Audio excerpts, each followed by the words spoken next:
2025 will be the year that you break out or the year that you get left behind. For financial advisors, the world that we live in is evolving rapidly.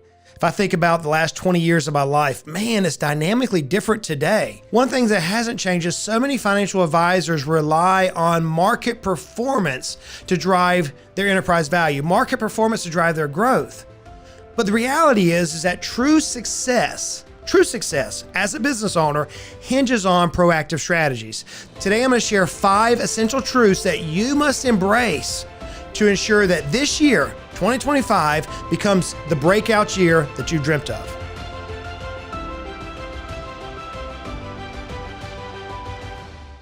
It is January 2025. 2024 is in the mirror, man. It's gone. But if we look back on last year, it was a dynamic year. Yeah, we had the election, which brings about certain types of emotions amongst parties and various things. But if you look at it through the lens of a financial advisor, yeah, last year was dynamic. We had very solid market growth. But now as we look into this year, we don't know exactly what's going to happen. We had success last year, but this year could be dynamically different. The reality is that for some of us, there's a danger with complacency. Yeah, we had strong markets last year, but what that does is that can lead us to be complacent. I had one coaching client that I coached that last year, he began the year at $80,000 in top line revenue. He finished the year out with $200,000 in top line revenue. That's a dynamic growth. I'm challenging him to reach $400,000 in top line revenue in 2025. He's not going to achieve that growth through complacency. He can't sit back and wait on the markets to continue that dynamic return we saw in 2024. Here's an interesting thing. I've been in the financial advisory business now for years, for over 2 decades. And when the markets are good, customers themselves become complacent. Clients themselves aren't seeking new advisors. They're not seeking proactive movements because they look at their statements and, hey, the markets are going up. Everything is good. It's whenever the markets take a dive that our customers then begin, I wonder if my advisor is the right person for me. They begin shifting things around. So if we're looking at 2025 and maybe you have a positive outlook that, hey, this year the market's going to be really good, that could be dangerous for you as a financial advisor. I want to shift our mindset to make 2025 your breakout year. There are 2 factors that we've got to identify. And I love this teaching that Myron Golden does. Myron Golden is one of those individuals I let speak into my life. I absorb everything the man says these days because he's speaking affirmations that I need at the phase of life I'm in. But he teaches these 2 factors. He says, look, there are contributing factors to success and there are determining factors to success. I never heard anybody quite phrase it the way he's phrased it. So there are contributing factors. The economy or the market movement may be a contributing factor to your success. For example, my client who took top line revenue from $80,000 to $200,000 in 1 year's time, the market did certainly help him in that. That was a contributing factor. You may also look at health. You may look at skill set, your talents. Those are all contributing factors, but they're not determining factors. Determining factors for success all lie within us. They all lie within you and me as the business owner. The determining factors could be things like our choice, the choices that we make day in, day out, the attitude we have, the actions we take, the outlook we have, who we surround ourselves with, the coaches that we employ in our life. Those are all determining factors that allow us to untap the true potential that God gave us. So with that in mind, I want to explore these 5 essential truths that you must embrace, realizing that it's not the outside world. It's not the contributing factors that's going to lead to your breakout year. It's the things that lie within you. It's the determining factors that are going to cause you to have the best year of your business life. So the 5 truths are this. Number 1, your greatest competitor is the person you were yesterday. The person you were yesterday is your greatest competitor. So what we have to do every single day is elevate ourselves to achieve unprecedented success. So many times as I'm coaching people, myself included, I look back and I'm like, man, how am I doing compared to, and I name somebody. Maybe there's somebody in the same industry. Michael Kitces is a buddy of mine. I may say, how is Justin Goodbread doing compared to Michael Kitces, right? When the reality is Michael is running his own race. If I'm chasing my friend Michael, then I'm never going to succeed at the very thing that God put in me to do. So our greatest competitor is the person who I was yesterday. Every single day, I have to move forward. See, true growth stems from self-improvement rather than external comparisons. True growth, go back to that internal, that determining factor. True growth comes from what's within us versus all the people, all the noise outside of us. I love sports. And whenever I look at sports, I like the Olympics. Specifically, I like swimming. I'm short, I'm wide, I hate running. So when I did triathlons, I'm usually the first one out of the water because I'm fast in the water. And I really enjoyed watching Michael Phelps win the gold medals that he did. And so I followed Michael Phelps' career, and just like any other professional athletes, and just like all of us, they've had ups and downs. Michael Phelps one time made this statement, and I've held on to it, and I've thought about the statement over and over again. He made this statement. He said, "You can't put a limit on anything. There's no limit. The more you dream, the further you get." Think about what he's saying. He was focusing on surpassing his own performance, not just outpacing the competitors. Sure, he wanted on the Olympic stage. Sure, he wanted to beat the competitors. But every single day, he was out there trying to beat his very best time, his time, over and over. He was competing against himself. Perhaps you follow golf. Golf is one of those things that I love to hate. I've had some opportunities to play some pretty dynamic courses in my life. And now at this phase of my life, I just don't want to spend hours on a golf course. But nonetheless, Tiger Woods, I grew up during the Tiger Woods era. And to me, he is a dynamic sportsman. He made this statement: no matter how good you get, you can always get better. And that's the exciting part. What's he referring to? He's saying, look, inside of us, me, I'm competing against me. I'm not competing against Phil Mickelson or Jack Nicklaus or any of the old greats. I'm competing against me. I have got to get better every single day. There's a statement I heard not too long ago that says mediocrity, laziness if you want to say it that way, but mediocrity, it scales exponentially. I want you to think about this. If mediocrity didn't scale exponentially, then why is it that the average financial advisor will never exceed $300,000 to $350,000 in revenue? Why is that? Because it's mediocrity. Why is it that such a minor subset of the financial advisor movement will ever even surpass $1 million? Why? Because exceptionalism grows in singularity. Mediocrity scales exponentially, but exceptionalism scales in singularity. See, our job as business owners is to keep the vision first and foremost, and then every single day strive for improvement. Not become mediocre in what we're doing, but strive for exceptionalism. Strive for perfection. So how do we do it? What we're going to do is we're going to track our daily wins against our long-term strategy.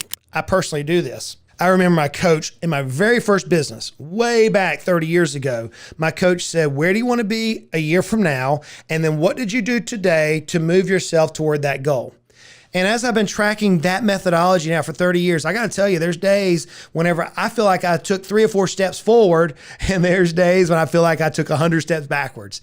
And I know you feel the same way sometimes, but our job nonetheless is, if we're going to do this constant improvement within ourselves, is to track our daily small steps and compare them to our long-term outlook, our long-term vision. So how do I do that? I break it down. I create simple milestones. It may be a week-long milestone. It may be a 90-day milestone. I teach our coaching clients that, look, we're going to create 2 or 3 goals, and that's it over the next 90 days. And while we focus on those 2 or 3 things, what happens is exponential movement. We're able to drive our vision. We're able to achieve our vision in a more rapid time frame. Another practical step that we can use as we're trying for self-improvement day in, day out, just beat ourselves from yesterday, is to celebrate the micro improvements, to celebrate the incremental improvements. I'll give you one. Just yesterday, I was dealing with a very tough situation. We had a vendor that got a little snippy on an email to one of my team members. And I don't know if you know this about me, but you can attack me all you want to. In fact, people attack me all the time. I don't care. It's not going to change who I am. It's not going to change what my vision is. But don't attack my team. It's like, don't mess with my kids. That's fighting grounds. And so, 5 years ago, maybe even a year ago, I would have probably opened up the can and let this guy have it. But yesterday's conversation, I purposely had a conversation with my wife. I said, I need to deal with a very hard thing today. I want to talk through this. And then I talked through how I was going to handle the situation. I carried the situation exactly the way she and I proposed it, and it worked beautifully. We came to a resolution and we moved forward. To me, that was a win for Justin Goodbread, because the Justin Goodbread a week ago, maybe 10 days ago, maybe a year ago would have been a lot different in that situation. So that was an incremental win. So when I got home last night, I told Emily and she said, how'd it go? And I told her, I'm like, I just want to celebrate that tonight. Tonight, let's just celebrate this thing. So what do? You better believe we had a slice of pizza. Of course, you got to have pizza to celebrate. Maddie Mullins made this statement: the only person you should try to be better than is the person you were yesterday. Think about that, friends. If you want 2025 to be the best year of your life, to be your breakout year, may I challenge you to take every single day and make yourself better than when you were yesterday. Friends, if we start with ourselves first and we focus on being better at whatever it is we're trying to improve, man, we can't help but make 2025 the best year we've ever had. Okay, number 2, comfort zones are where dreams stagnate. Whenever we're in our comfort zone, our dream often becomes like stagnant water. It stinks. What we have to do in 2025 is we have to embrace discomfort in order to unlock our full potential. We've got to embrace it. You see, growth occurs outside of our comfort zone. So whenever we embrace this discomfort, we lead ourselves to exceptionalism. I want you to think about your comfort zone. And this is a crude example, but it's something that has impacted me. There's a guy on the internet named Andy Elliott. Andy Elliott, he's a sales coach. He's a man's man. He is an alpha male. For many people, he's distasteful, and that's okay. For me, there's some principles that I can glean. It's just like eating a piece of chicken, man. I can eat the meat and spit out the bones. But one of the things he says, and it really hit me like a ton of bricks, he said, I want you to look in the mirror. Are you satisfied with what you see? Candidly, 3 years ago, no. I've always had this aspiration to have a six-pack. And I've really had lied to myself and said, Justin, because of your build, because you're 5'6" and weigh 220 pounds, you're never going to have a six-pack. I'm here to tell you, friends, that I was lying to myself and I wasn't happy with what I was seeing. But the minute I faced the reality and I became uncomfortable with my choices, it became easier for me to see that there was a possibility. So what did I do? I changed my life. I began working out differently. I began eating differently. I've been going to a doctor differently. And while comfort was easy, I didn't see the results. It came at a cost. But the discomfort of it led to the results that I desired. So for us as financial advisors, oftentimes we find ourselves in this comfort zone. Marcus Aurelius, in his book Meditation, said, you have the power over the mind, not outside events. Realize this and you'll find strength. I think that's apropos for the conversation we have right now. So may I challenge you, in the year 2025, don't be a statistic. Make this your best year ever. Take calculated risk, especially if you're young. When I say young, under the age of 50, take calculated risk. Be willing to lose it all. Why? Because in failure, you grow. Whenever you take risk and get out on the limb, you place yourself in a position of faith. Maybe you've heard it this way: burn the boats, as Cortez told his men. Burn the ships, friends. The only way back to your family is through the enemy. Whenever you find yourself in a position where you have no retreat, then the only way forward is towards your destination. In one of my private coaching clients, this individual pays me a sum of money, a significant amount of money. When we went on our onboarding call and went through all the goals and everything, one of the things that this individual wanted to do was to achieve a family goal. And I can't say it for propriety's sake, but they wanted to achieve a family goal. And this individual has been putting in the reps. I've been working really hard with this individual on a weekly basis. And their business is showing it. The business is already up about 40% over the last 14 weeks. Unbelievable results. And we had this conversation just yesterday about his output. And I was a coach, almost like my old soccer coach, my football coach. I mean, I was blowing the whistle, throwing the flags, making him do some reps. And it was an exhaustive meeting for this individual yesterday. And he made a little comment on social media, and I tried to encourage him. I said, buddy, you've got this. You can do this. You know what to do. Let's make it happen. His response to me is the attitude that I'm going to challenge you to have in 2025. He said, I have no other choice. In other words, he's placed himself in a position where he's got to move to his goal or else it doesn't achieve his outcome. May I challenge you to stop being complacent this year? Find that area of discomfort. Find somebody who can work with you in that area of discomfort and work toward your goal. Work toward that particular outcome that you strongly desire. It's in that discomfort, friends, where you're going to grow and see that exponential growth. Okay, now we're at number 3. Small, consistent actions lead to monumental results. Small, consistent actions. You say so many business owners, what we want that quick ticket. We want that quick peel, if you will. We want to see that big item that's going to drastically change us. The reality is it doesn't exist. It's the small daily actions. Interestingly enough, we as financial advisors, we tell our clients that, hey, look, it's the compound effect. We talk about that a penny that doubles every day for 30 days is worth 5-point-something million. And after 31, it's worth 10-point-something million. We understand compounded interest. And we try to get our clients to understand that, hey, if you want this retirement out here, it's not these big wins. It's these daily movements that you have to do, this mundane, this marathon that you're running over decades of your life in order for you to reach your goal. Why don't we heed on advice? I read this book while I was building my business that came out, that reached a New York Times bestseller called Atomic Habits. If you've never read it, I would challenge you to read it. Inside Atomic Habits, there's a statistic that says if we do a 1% daily improvement, 1% daily improvement, that is 37.78 times better after 1 year. Think about that. Just improve yourself every day. Every single day, make a 1% improvement. Then you don't have to go out there and double something within a week. It doesn't have to work that way. So how do we make 2025 the best year ever? I challenge you every single day to identify one thing that you can improve by 1%. Not major, slightly improve it. For example, just this last week, I went through with our team and we redid an email campaign. It took us about 3 hours, but all we want to do was improve it by 1%. What can you improve in your business this week, next week, tomorrow, and move it by 1%? Then number 2, as a practical step, is document and review your small wins. So many of us in business, we're looking for that new sale. We're looking for that new client. So may I challenge you to review your small wins that you're having? Maybe it's like I gave earlier. Maybe it's just handling a conversation better than you did before and celebrating that. And then establish habits. Establish habits that support your continual growth. James Clear said in his book, Atomic Habits, habits are the compound interest of self-improvement. So if you want to make 2025 your breakout year, may I challenge you to make incremental changes versus looking for that big, audacious thing. Okay, here's my 4th truth on how to make 2025 your breakout year. That is this: focus is powerful, but radical intensity transforms. Think about that.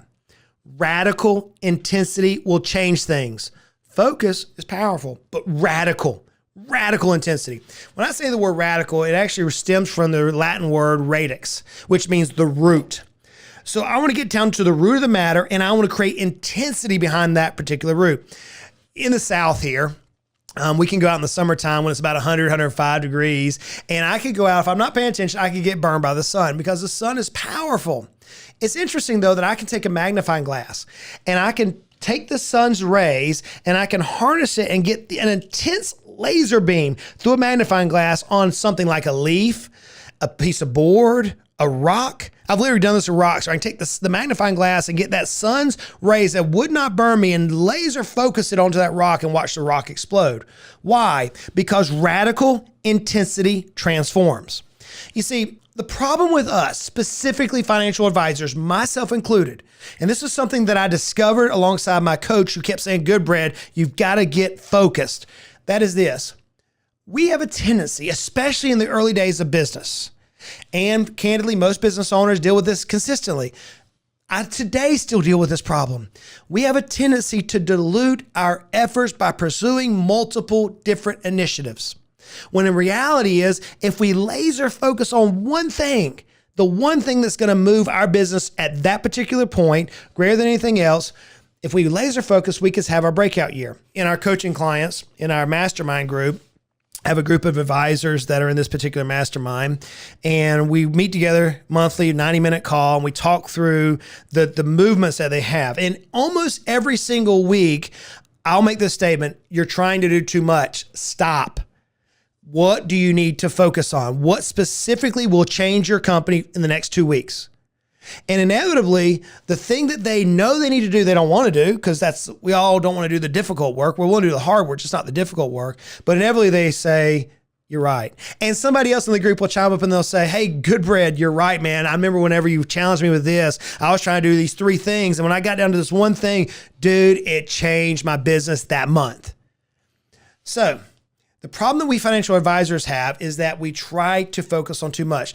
Dr. Gail Matthews with the Dominican University actually provided a statistic that says, for us, if we goal set and then focus intensely, we actually have a success rate of 42%, greater than those who don't goal set and then focus with intensity on that goal.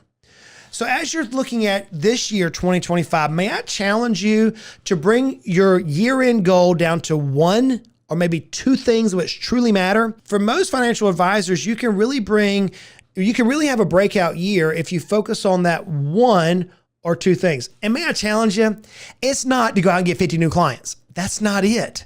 That's what we think we need, but the reality is that's not going to be the monumental thing. I had a sales call, if you want to call it that. Somebody reached out to me and said, hey, Goodbread, I want to talk to you about one of your coaching programs. I see the Value Growth Academy and I see how you're helping people, but I know it's $97 a month. I think I need more than that. I'm trying to decide if I want to use your university program or use your mastering program, which best fits for me. And I said, well, let's hop on a call and let's see if I can actually serve you, because I want to help you at this phase if I can help you. And on the call, this individual said, so Justin, I'm not drowning. I'm not even burned out.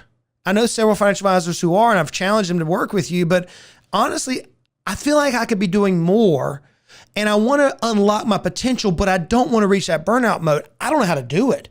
I don't know how to have a higher outcome while me being a mother to my children can still enjoy that. How do I have a greater success rate with less heartburn without having, I was like, dude, it's not hard. One of the things we have to do is we have to identify the movements, what I call critical success factors in your practice. We have to identify that. Then we have to build a backwards engineer to what specifically you need to do. For those of you who are financial advisors, if you want to have 2025 be your breakout year, may I challenge you to prioritize 1, maybe 2 goals, and then eliminate distractions. Eliminate all those things. Look at your activities throughout the day. Is it helping you, your team, your company move toward that 1 or 2 goals?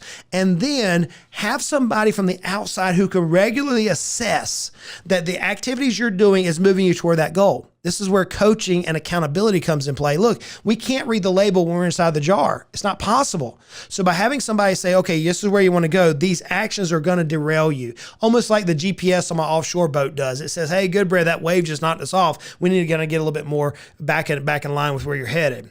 Bruce Lee made this famous quote. He said, the successful warrior is the average man with laser-like focus. Think about that. The successful warrior is the average person. It's not the person with the pedigree. It's not the person out there with the talents.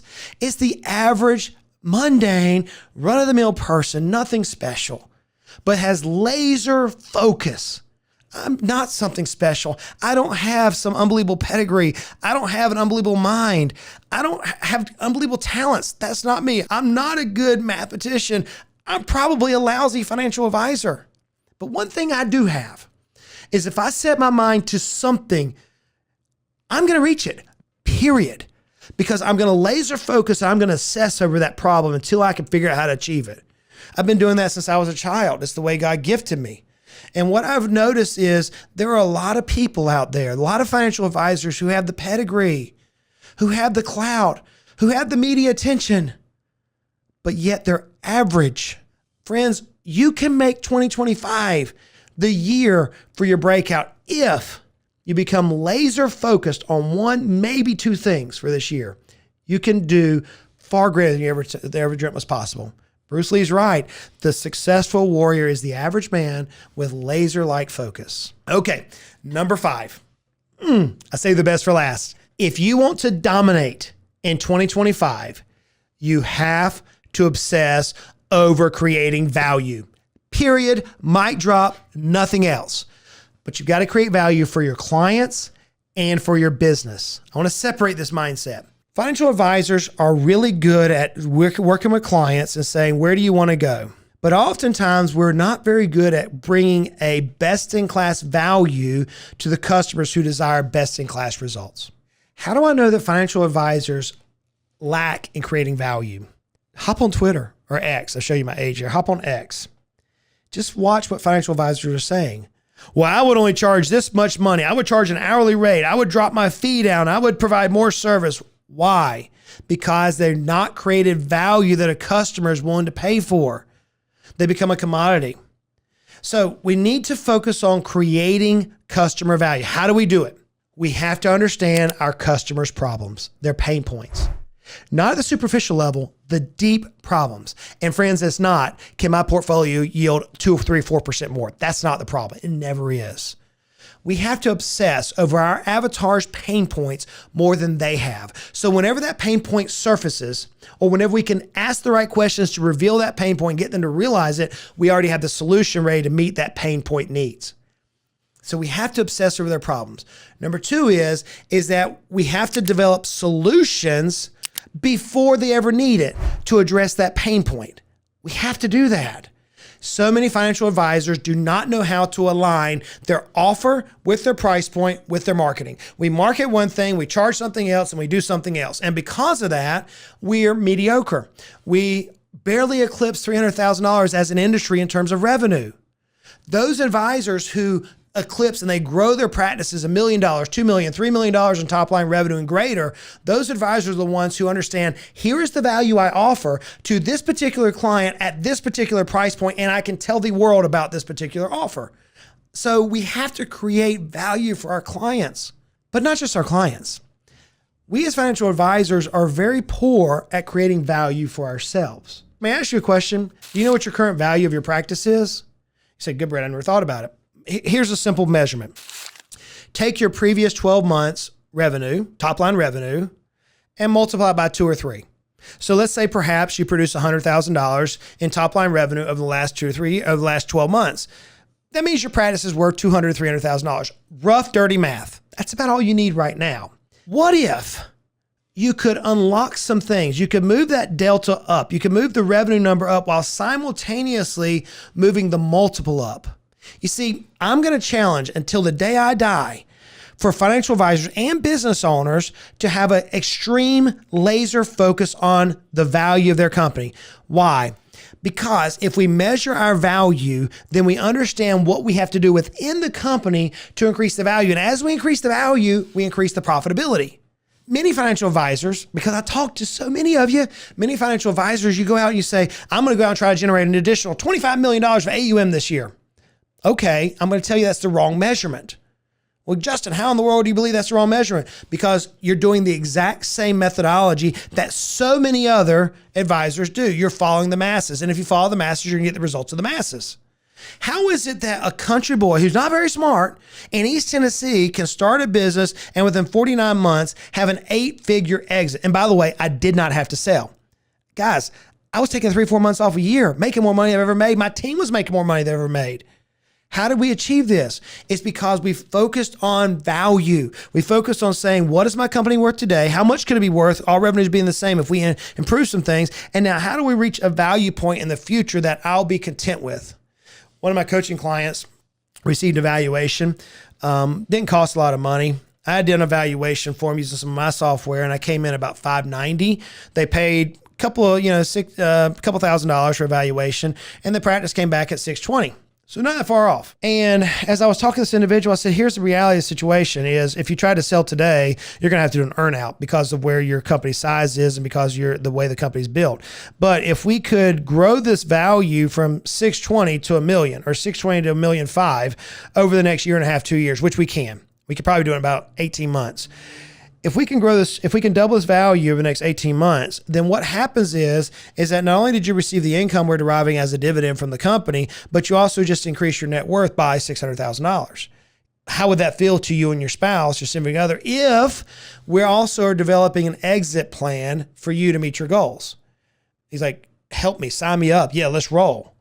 You see, it was a shift in paradigm from going out and trying to collect more assets to now how to grow value. May I challenge you that as you look into your world today, as an advisor, take a hard look now for this year, 2025, and say, am I delivering to the client the value that I'm charging? Or is my value greater and I should increase my fees? Or do I need to go back to the drawing board and make my value at least where the market is? While simultaneously asking yourself the question, how am I going to move my company from its present value to my desired value over what length of time? See, if you have that tenacity, if you have that foresight, if you have that vision, then 2025 through laser focus can become the year that you break out. Your job for 2025, my job for 2025, if I want to make this my breakout year, is this. Number one, compete with myself daily, not with anybody else. I don't have any competition. It's me and me alone, baby.